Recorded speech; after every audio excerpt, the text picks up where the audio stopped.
আচ্ছা চাচা আমনে যে অন্য তারপরে দাঁত মারাইতেছে আমনে নাকি আগে আগে আপনারা দিনও যে মাছ লাইন মুরব্বী সে সময় বলি আপনি যেমন জন্নিকালের বয়সটা আছে সে সময় বলি আপনি বলি ব্রাশ দিয়ে দাঁত মারাইছো বড় বড় যে ব্রাশ দিয়ে দাঁত মারাইছো আপনি বিশাল বড় বড় তোর বলে 5-5 জন মিললে বলি আপনি দাঁত মারা দিছে ব্রাশটা আঙ্গায়া মেলা দিন আগের কথা মনে পড়ছে চলো একটু বইয়ের কথা কই আচ্ছা এই কইছে ঠিক আছে আমাগর কালে যে ব্রাশগুলো আছিল এই ব্রাশগুলো ছিল যে এখনকার তোমরা যে লেপটিন সাফ করার লেপটিন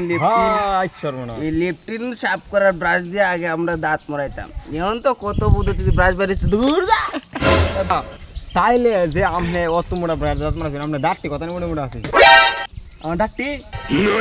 দাঁড়ির মতো একটা মোটা মোটা দিন এই সর্বনাশ দূর মেসাসা আপনি তো আমি আগেই তো আম পাতা দাঁত মারাইতেন মিয়া আম পাতার ডাল একটা ভাঙ্গিয়া লগে লগে লয়ে ঘুরতাই না দাঁত মারাইতেন আর এই যে তা গাঙ্গের বালু যেমন দাঁত মারা সাফ করতেন মিয়া আপনার সেই কালে ব্রাশ আসিন করতে অত মোটা ব্রাশ আগে তো ওই যে তা আম পাতাতে মানুষে দাঁত মারাইতো আর গাঙ্গের বালু দেয়